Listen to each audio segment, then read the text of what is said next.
নমস্কার বন্ধুরা। Trend me stock the future education অনেকদিন পর আপনাদের সামনে উপস্থিত হয়েছে। আমরা আজকে যে বিষয়টার উপরে আলোচনা করব সেই বিষয়টা হচ্ছে যে আমরা নিফটি প্রায় 1000 পয়েন্ট 27 তারিখের পর থেকে পড়েছে। সেখানে আমরা আমাদের লসটাকে কি করে কন্ট্রোল করব এবং আমরা কি করে প্রফিট করব। যদি ধরে নিই, দুটো থিওরি আমরা এখানে দেখাবো। একটা থিওরি হচ্ছে যে 27 তারিখের পরে নিফটি পড়ে গেল এবং সেই পড়ে যাওয়ার ফলে আমাদের কতটা প্রফিট হতে পারে, একটা পুরো hedge theory. Trend me stock এই থিওরিটা এনেছে এবং আমার মনে হয় আপনাদের ভালো লাগবে। এবং আমাদের এই থিওরিটা আপনারা যদি শিখতে চান, অবশ্যই আমাদের ডেসক্রিপশন বক্সে কন্ট্যাক্ট নাম্বার দেওয়া থাকছে, আপনারা যোগাযোগ করে। এবং তার সাথে একটু মার্কেট আপডেটটা অবশ্যই আজকে আমি দিয়ে নেব। তাহলে চলুন আমরা দেখে নিই যে নিফটির কি অবস্থা আছে, আজকে নিফটির কোন কোন স্টক আজকে সব থেকে বেশি পড়েছে সেগুলো আমরা একটু দেখে নেব। নিফটি নিফটি আমরা এখানে দেখতেই পাচ্ছি, নিফটি প্রায় 546 পয়েন্ট পড়েছে। নিফটি নেক্সট আরো বেশি পড়েছে 1800 পয়েন্ট। এবং মিড ক্যাপ সব থেকে বেশি পড়েছে 2%, প্রায় এরা একইভাবে পড়েছে। নিফটি ব্যাংক 2% পড়েছে। এবং যে সমস্ত স্টক মাত্র দুজন, টাটা, জেএসডব্লিউ স্টিল এবং ওএনজিসি প্লাসে রয়েছে, এবং নিফটি যেগুলোর মধ্যে রয়েছে বিপিসিএল, শ্রীরাম ফাইন্যান্স, এলটি, অ্যাক্সিস ব্যাংক এবং রিলায়েন্স, এরা সব থেকে বেশি পড়েছে। এবার আমরা চলে যাচ্ছি যে নিফটিতে কি হতে পারে আগামী দিনে, সেটাও আমরা আলোচনা করব এবং আমরা যে স্ট্র্যাটেজি সেটাও দেখাবো। স্ট্র্যাটেজিটা কিন্তু একদম শেষে দেখাবো, পুরো ভিডিওটা অবশ্যই দেখবেন।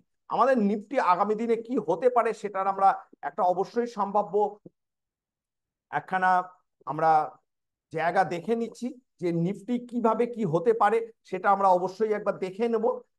সেই দেখে নেওয়ার মধ্যে আমাদের নিফটি দেখুন, একটা যে লাইন চার্টে আমরা দেখাচ্ছি কন্টিনিউ একটা ডাউন ট্রেন্ডে চলছে নিফটি। এবং নিফটি প্রায় একটা সাপোর্ট লেভেলের কাছাকাছি আসার চেষ্টা করছে। নিফটি নেক্সট যে সাপোর্ট লেভেলটা আমার মনে হয় এই যে লেভেলটার কাছে রয়েছে, এরপরে নিফটি এই সাপোর্ট লেভেলের কাছে আসতে পারে। কিন্তু কালকে আমাদের নিফটি কি হতে পারে সেটা আমরা অবশ্যই দেখে নেব। আগামীকালের নিফটিতে যে জায়গাটা রয়েছে একটা মেজর সাপোর্ট, এরপরে কিন্তু নিফটির এই জায়গাটা 24,800, আমি কিন্তু স্পটের কথা বলছি, 24,800, এখান থেকে প্রায় 400 পয়েন্ট নিচে। এবং তার আগে আর একটা যে মেজর সাপোর্ট রয়েছে 25,125, আমি আবার রিপিট করছি 25,125। এবং তারপরে কিন্তু 24,800, এই দুটো নিফটির এই মুহূর্তের মেজর সাপোর্ট। আর রেজিস্ট্যান্স রেজিস্ট্যান্স কিন্তু 25,500 নিফটি স্টকের ক্ষেত্রে একটা মেজর রেজিস্ট্যান্স হিসেবে কাজ করবে। আর ব্যাংক নিফটির ক্ষেত্রেও কি অবস্থা আমরা একটু দেখে নিই।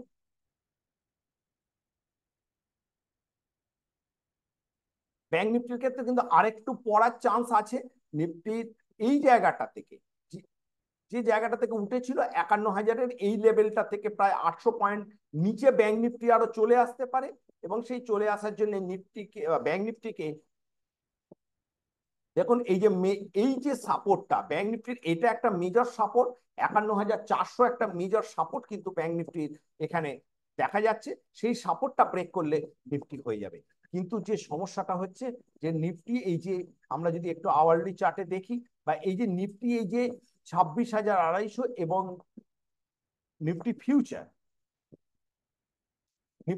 যে এই লেভেল থেকে যে পড়ছে, দেখুন এইখানে কনসলিডেশন ফর্ম করেছে।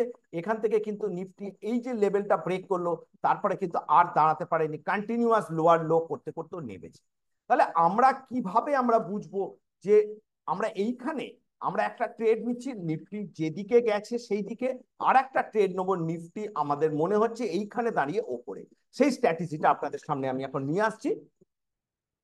এই স্ট্র্যাটেজি নিফটি আমাদের এই স্ট্র্যাটেজিটা আমাদের নিফটির বিপক্ষে গেছে। আমরা নিফটিকে 26,340-এ আমরা 27 তারিখে যদি আমরা বাই করতাম এবং তার এগেনস্টে একটা যদি কল কিনতাম, তাহলে আমাদের কিন্তু খুব কম পয়সা লাগে। এখানে আমাদের মাত্র 25 থেকে 30 হাজার টাকা লাগে, আপনারা জানেন।